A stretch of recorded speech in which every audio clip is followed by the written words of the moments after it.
Hi, I'm Dr. Beth Mcdougall, and I'm here with the world's greatest physicist, Nassim Haramein. Thank you. I'll try to live up to that. And you always do. So we're going to talk today about Nassim's new paper that's coming out.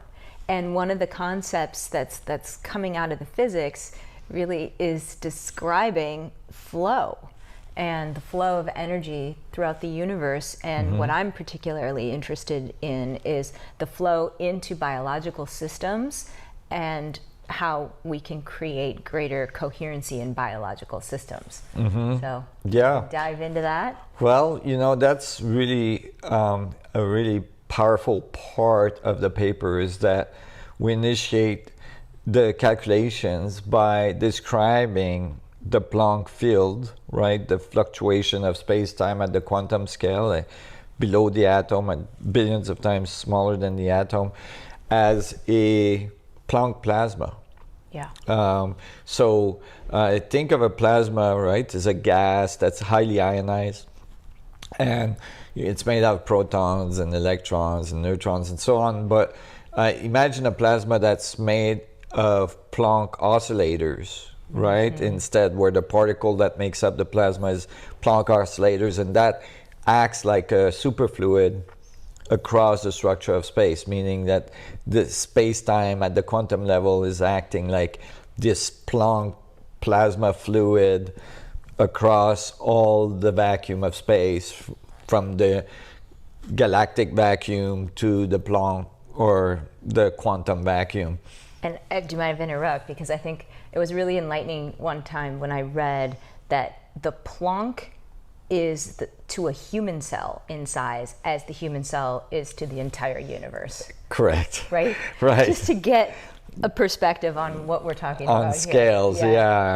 yeah, exactly. So you were talking about something that's vastly outside our direct, you know, experience, right? When we're talking about Planck fluctuations, the structure of space. And people have a hard time relating to that because basically I'm saying space is not empty. The atom is made out of space, 99.99999% space, and the part that's not space is a little electromagnetic or electrostatic field. And so to think that space is full is kind of weird, but you know, there's electromagnetic waves between you and I right now, radio waves, microwave, infrared, all kinds of electromagnetic fluctuation, including background radiation from the galaxy, from the universe. I mean, all kinds of stuff going on. And you can imagine there's smaller and smaller and smaller and smaller frequencies or, wavelengths of this, you know, electromagnetic fluctuation that eventually ends up being a wavelength in which, at the speed of light, the photon would go through itself. And that's the... Yeah, say that again, because that's sometimes a hard one to understand. So it's like if a photon were traveling at the speed of light, the amount of time it would take to cross its own diameter would be the bottom limit, or the fundamental limit, assuming that the speed of light is a limit, right? Which is something we do not think. You know, but I believe it is a value for our scale relationship that's important. Right. So like our scale, our macro scale of human life and biology and cosmology, you know, is expressing the speed because of the size of our universe and the stuff in it and all this stuff. So the pixel for our universe is defined by that speed, right? And that is that Planck pixel that is basically a photon going through itself at that speed. And so you can imagine that that's really, really teeny because the speed of light's pretty fast, right? And when you think about quantum theory and when you write formalism on quantum field theory and all this, you end up finding that stuff is everywhere, that like the quantum world, the space-time at the quantum world is like fluctuating sea of this energy. And what I've done is I've shown throughout the years, and now I've solved this completely for unification of physics, I've shown that the material world is actually an emergent effect of that sea. Yes. Right? And everything emerges just out of this one thing. Exactly. Yeah. So that you have, like, the first tendency early on was to think that sea was random, and that all the fluctuations were random, and so they all cancel each other out, and so we could ignore it. Oh, that's how it was ignored. Right. Okay. And then eventually, you know, it was found in quantum theory that, like, well, we kind of needed to produce, like, certain particles to like account for some of the things we discovered in quantum theory. And then we realized, oh, we kind of needed to produce a expanding force in our universe at the cosmological level to accelerate our universe, which they call dark energy. And, you know, so we couldn't get away from it, you know, and what I found is that actually it is the source of the material world altogether. Absolutely. And that there is functions in it that are random, right, and more incoherent, but there's functions in them, there's islands of coherencies Out of which matter precipitates.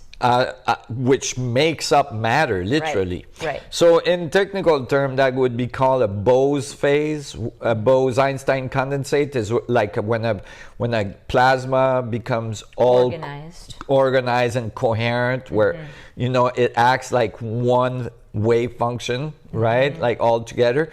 And so so basically, but it was never actually defined in terms of its mechanics. And that's what I did writing these mathematics, is I said, okay, this Planck plasma that's at the source of everything, when it spins in regions of space, it creates a coherent behavior.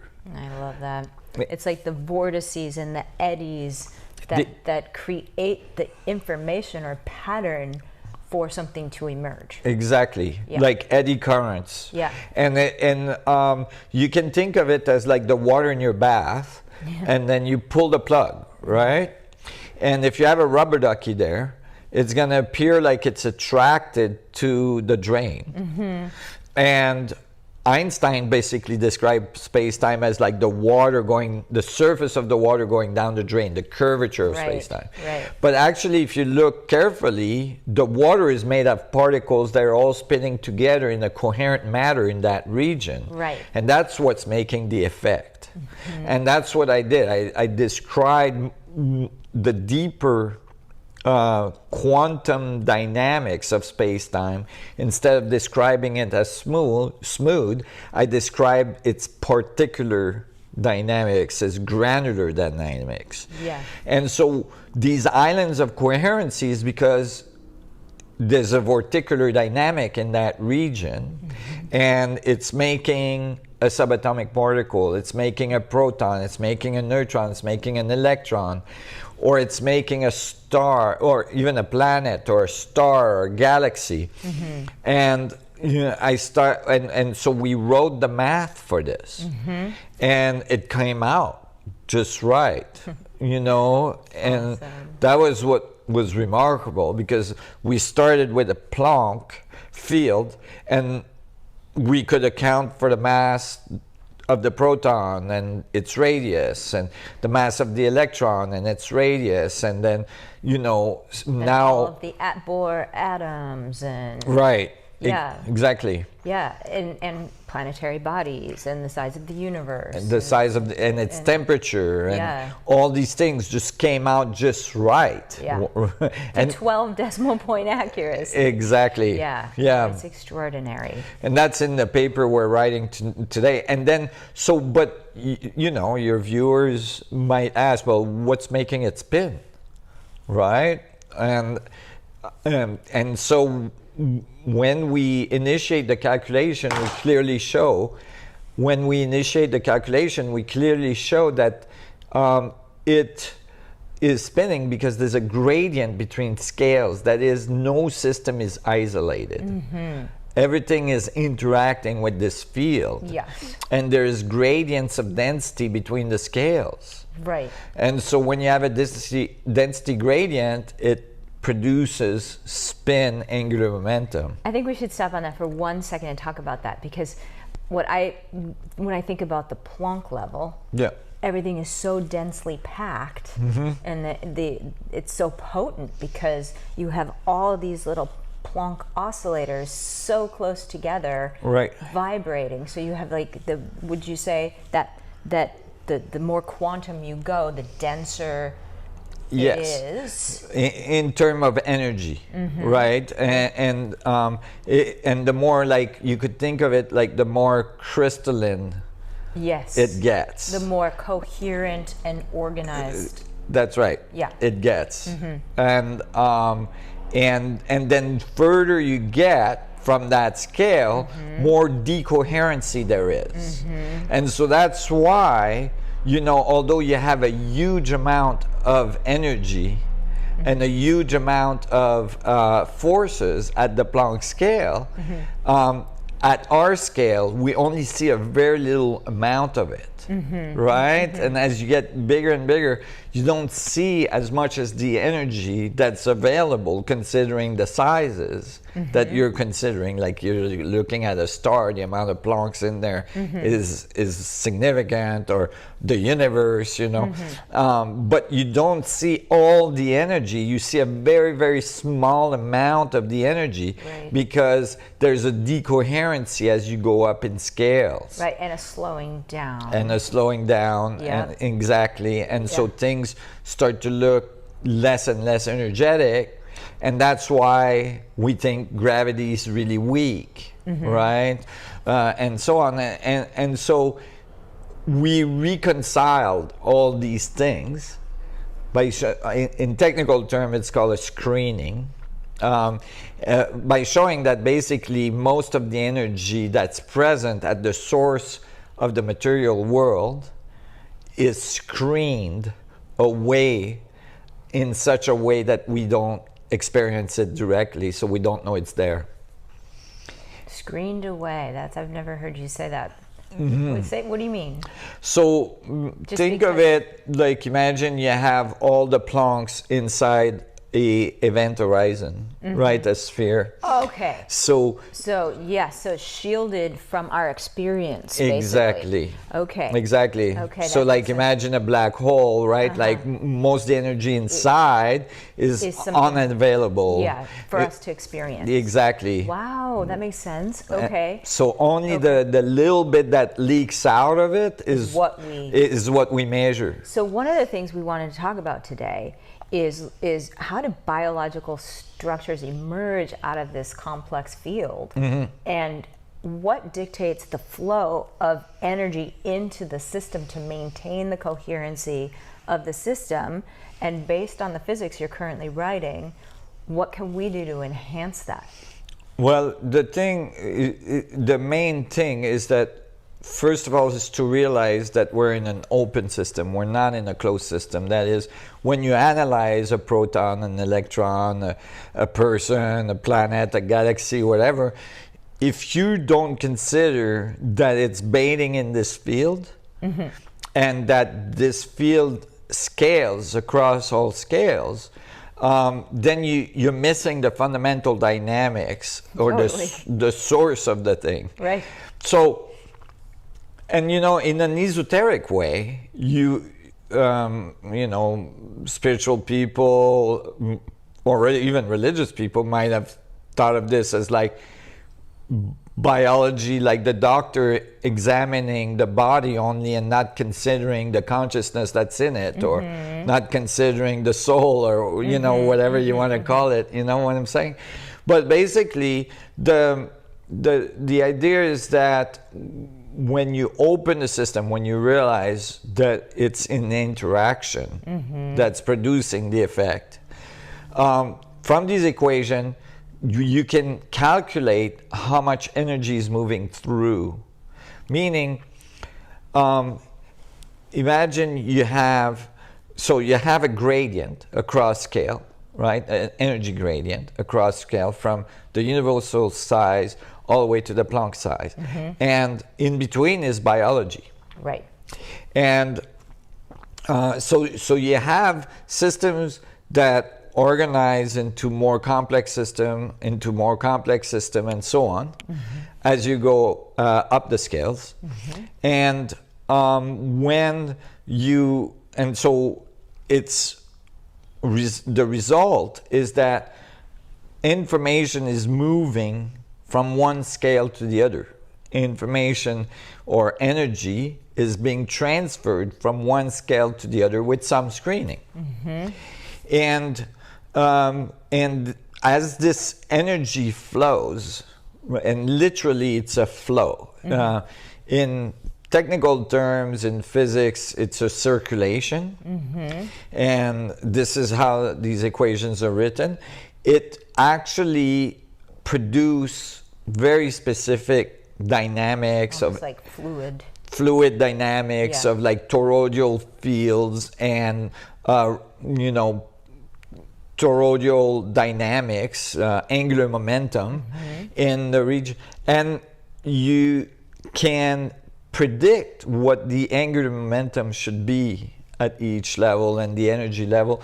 When you get to the biology, when you look for that, you end up looking at the mitochondria little motors that are spinning, which is at the source of the energy of the cell. Let's talk about that for one sec. So mitochondria are the little energy factories inside of your cells, little intracellular organelles that manufacture ATP from oxygen that we breathe and glucose in our bodies, run it through a series of enzymatic steps to produce ATP, which is like the energy currency of the body. But one of the ways they function is by routing protons, so hydrogen, across a membrane and with a router.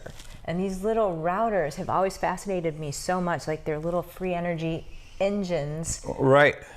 Circulating incredibly fast, and so they're spinning at like 8,000 RPM when they're at rest.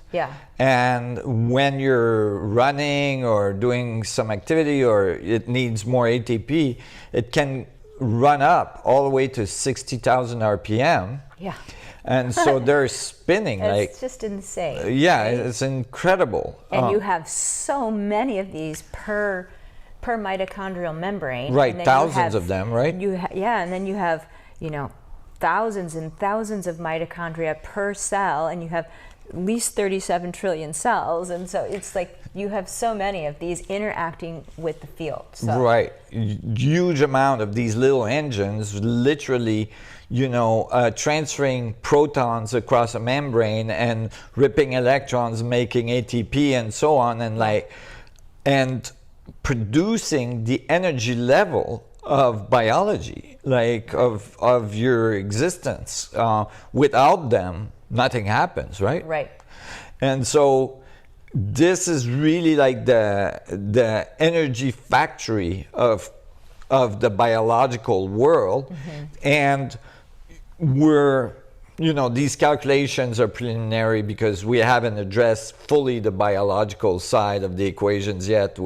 We're finishing with the physics first, but it's looking really good to be able to actually describe this scaling then of the energy from the proton to the electron to eventually the cells, and then the little motor of the mitochondria being part of this energy flow across the scale in the universe.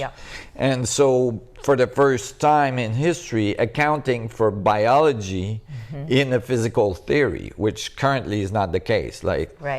Relativity, quantum theory, all this doesn't include biology. It doesn't include biology. It doesn't predict it, that's for sure. It actually predicts that there should be no such thing. Right? Because under random function, it should not happen. Statistically impossible. Impossible, right. So this says something vastly different. And I think that for me, being a practicing physician for 23 years, optimizing energy production by the mitochondria in the cell is the holy grail of medicine, because every single solitary thing I see is related to mitochondrial dysfunction or slowdown in energy production over time, or including aging. Including aging. Right. So we're talking cancer, neurodegenerative diseases, chronic fatigue syndrome, fibromyalgia, and aging. So literally, it's not only the holy grail, but it's also the fountain of youth. If we can figure out how to just optimize the flow of energy from the field into the biology through the mitochondrial routers. Right. You know, that's one of the ways. I'm sure it comes in other ways also. But. Right. But I mean, all of a sudden you get this sense of, okay, I understand the mechanics from, you know, the creation of protons, electrons, and so on, atoms, like the reality, right? I have the mechanics of reality. I can account for stars, galaxies, and all this. If I run these equations for the universe, for instance, I get the right mass, the right size, I get the right temperature for the background radiation of the universe, all this stuff. These are analytical solutions, by the way. There's no free parameters, there's no weird stuff. I don't have to add dark energy, dark matter. That all goes away. They're beautiful and simple and clear. And they give really high level of accuracy, 12-digit accuracy on most the constants in physics, which unify as a result. Extraordinary. And so basically, all of a sudden I have the mechanics on how eventually the mitochondria, the little motor, the little router would come to exist. So it's a pretty short step in engineering to imagine that I would be able to like use plasma and electromagnetic fields, you know, to modify the local structure of space in such a way that I would couple to the little routers and be able to, you know, increase their energy level. Yeah, and I think one of the things that leads to slowdown of energy production by the mitochondria over time is all of the dissonant signatures that a person accumulates as they're going through life. You know, the information signature of pathogens and of toxins and of traumatic experiences and things that we're kind of walking around with. So, yeah, I mean, the proton chain starts clogging up and, you know, things don't flow anymore. And so the flow is interrupted. Right. And this communication between the field and our biology just starts to get clouded. Yeah. And so I feel that part of what you're doing is really enhancing the energy to the point where you're transmuting that dissonance. Right. And then coupling with the routers. Exactly, so that you can think of it as like aging is like decohering. That's right. And by knowing the mechanics under which that happens, you can reverse that flow so that you can recohere. Right. And that would be remarkable. I mean, life extension would definitely be a possibility. And it might sound weird to people when you're talking about life extension because, you know, our lives are so short, so we don't see the evolution so well. But, you know, only a few generations ago, the life expectancy in the world was like 40 years old, 45 years old, you know. But then I think there are these really fascinating standout examples of yogis that, you know, have been reported to have lived for hundreds of years. Correct. And you ask, I mean, my grandpa lived to 128. Right. And he was such a Bedouin. Great story, by the way. We should even talk about that because it's such a great example of what we're talking about, honestly. But these individuals, I think, have cultivated states of consciousness that actually transmute dissonance and facilitate the flow of energy from the field into the biology to keep it more coherent over time. Yeah. So it's less entropy happening, less breakdown. Let's break down. Yeah. Exactly. But okay, this story about your grandfather is so good. It's so good. Well, it's interesting. Well, you know, he used to bring people to Mecca from Iran, and it was a 6 months camelback ride to Mecca and then back. So it was a year-long trip. And when he was going, he was bringing people that could go to Mecca. But, because in Islam, everybody has to go to Mecca at least once in their lifetime. But if they can't afford it, if they can't go, they can send somebody with their prayer, on their behalf, with their prayer. So my grandfather was bringing the prayers of all the people that couldn't go. And so when he was there, he had, for every person, you have to turn around the central Kaaba. I don't know if you've seen the videos of this, all these people spinning around this thing. Piece of technology. Yeah, this device, this black stone that's described in the Sumerian text as the black sun, that's supposedly in the middle of Mecca. And so you have these thousands of people that are spinning, creating this huge vortex. Yeah. Right? Yeah. Like, it's like what I was discussing earlier with like making a vortex with a plasma. Well, you're making it with a whole bunch of people. And so he would spend weeks spinning around there to bring the prayers of every people that couldn't go, that he would bring prayers for. And instead of doing it once in a lifetime like a good Muslim would, he's doing it every year. Right. As a proxy for other people. So that's extraordinary. And so I believe that he lived so old because of this experience he was having of, this being in this state of prayer, first of all, and then with thousands of people producing this coherent field, and then the power of that object in the middle might have had something to do with it. And the result is that, although he had an extremely difficult life, you can imagine it's pretty rugged in the desert, and, he had many mishap. He lost an eye at one point because he fell asleep on this camel and fell onto a cactus and lost an eye in the middle of a trip, and so on. Wow. And but even with all this, he lived a fairly long time.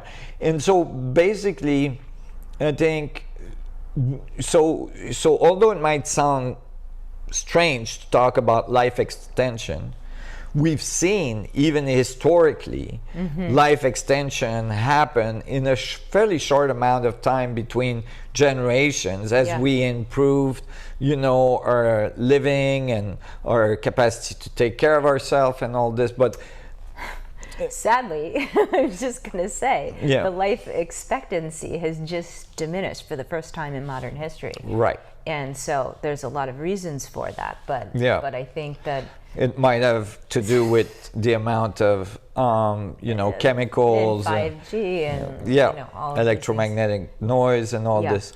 But so now having these mechanics, now having this understanding, there may be a possibility, and I think it's very real, that we will be able to create a coherent field that is strong enough that is cohering to the biology. That's right. And basically enhancing the resonance with the field itself, so that the energy flow is flowing better. Yeah, right. Is at a higher level, and so you may not need to meditate in a cave for 60 years to get the flow to flow better, although it's still a good idea to meditate. I think we're arriving at a point where we're gonna understand not only the fundamental energy source of the material world, but we're gonna start to understand the fundamental energy source, which is the same for biology. Yeah. And then start to be able to engineer that energy source to work with it, to work with the flow, instead of working against the flow. Absolutely right. Absolutely right. So that's a great point to end on. Stay tuned for some exciting technologies, because there's a lot that are being talked about right now, and in the planning stages. Thank you so much for having me. Yeah, it's my pleasure. This is my good friend Nassim Haramein, and so you can look for the paper. Yes, it will be coming out in the next month and a half or so. And it will be, I will have as well on our website, resonantscience.org, a section that will be added. So we just added a section to our course. There's about 100,000 people taking the course right now. I love that. Yeah. Isn't that the largest physics institution in the world? It must be. It is at this point. And there is, we just added module 7, which addressed the papers that have been published since I wrote module 6 almost 7 years ago. And now we'll be adding module 8, which will address the paper we're writing right now.